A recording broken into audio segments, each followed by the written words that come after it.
ముఖ్యమంత్రి చంద్రబాబు ఈ నెల 4వ తేదీన ఢిల్లీ వెళ్లనున్నారు. మరింత సమాచారం మా ప్రతినిధి అరుణ్ అందిస్తారు. అరుణ్, చంద్రబాబు హస్తిన పర్యటనపై పూర్తి వివరాలేంటి? ముఖ్యమంత్రిగా ప్రమాణ స్వీకారం చేసిన తర్వాత చంద్రబాబు తొలిసారి ఢిల్లీ పర్యటనకు రాబోతున్నారు. ఈ నెల 4వ తేదీన ఢిల్లీ పర్యటనకు వస్తున్నట్లుగా అధికార వర్గాల నుంచి సమాచారం ప్రకారం తెలుస్తా ఉంది. ఈ పర్యటనలో చంద్రబాబు ప్రధానంగా రాష్ట్ర ఆర్థిక సంబంధించినటువంటి వ్యవహారాలపైన, రాష్ట్ర ఆర్థిక పరిస్థితులకు సంబంధించినటువంటి వ్యవహారాలపైన దృష్టి పెట్టినట్టుగా తెలుస్తా ఉంది.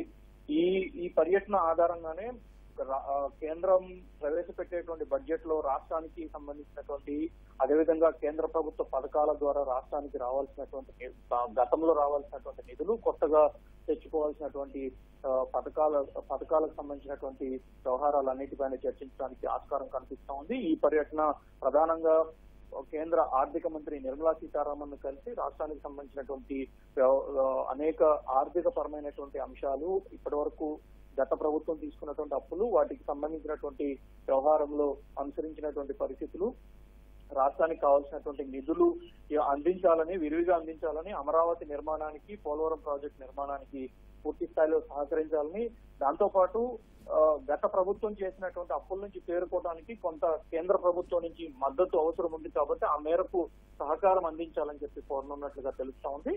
ముఖ్యమంత్రిగా ప్రమాణ స్వీకారం చేసిన తర్వాత తొలిసారి వస్తున్నందున ప్రధానమంత్రిని కలిసేటువంటి ఆస్కారం లేకపోలేదు అని చెప్పి పార్టీ వర్గాలు వెల్లడిస్తున్నట్లుగా, పార్టీ వర్గాలు చెప్తున్నటువంటి సమాచారం ప్రకారం తెలుస్తా ఉంది. ఈ నెల 3వ తేదీన పార్లమెంటు సమావేశాలు ముగుస్తున్నాయి. 4వ తేదీన చంద్రబాబు ఢిల్లీ రావడము, కేంద్ర ప్రభుత్వం ఇప్పటికే బడ్జెట్ పైన కసరత్తు మొదలుపెట్టింది. వివిధ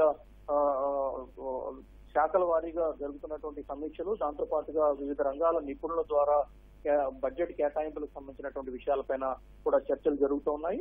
గత వారం కేంద్ర ఆర్థిక మంత్రి నిర్మలా సీతారామన్ నేతృత్వంలో రాష్ట్రాల ఆర్థిక మంత్రుల నుంచి అనేక ప్రతిపాదనలు, అనేక అంశాలపైన చర్చలు కూడా జరపడం జరిగింది. సో ఈ నేపథ్యంలో మరొకసారి స్వయంగా రాష్ట్ర ముఖ్యమంత్రే వచ్చి రాష్ట్రానికి అందించాల్సినటువంటి నిధుల సహకారము, వీటితో పాటుగా రాష్ట్రంలో ఉన్నటువంటి ప్రస్తుత ఆర్థిక పరిస్థితి, తాజా పరిస్థితులు ఏవైతే ఉన్నాయో వాటన్నిటిని వివరించి తమకు చేయాల్సినటువంటి, చేయూత అందించాల్సినటువంటి విషయాలన్నిటిపైన కోరేందుకు ఆస్కారం కనిపిస్తా ఉంది.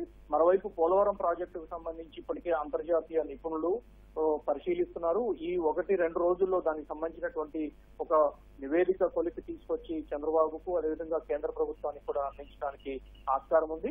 ఇప్పటికే ఒకసారి రివ్యూ జరిపి శ్వేతపత్రాన్ని విడుదల చేసినటువంటి ముఖ్యమంత్రి ఆ మేరకు పోలవరం ప్రాజెక్టుకు సంబంధించినటువంటి వ్యవహారం పైన, దాని తదుపరి కార్యాచరణ ఏ విధంగా ఉండాలి, ఎలా ముందుకు అడుగు వేయాలి అని చెప్పనే విషయాలన్నిటిపై కేంద్ర జలశక్తి శాఖకు సంబంధించినటువంటి అధికారులతో కూడా చర్చలు జరపడానికి ఆస్కారం కనిపిస్తా ఉంది.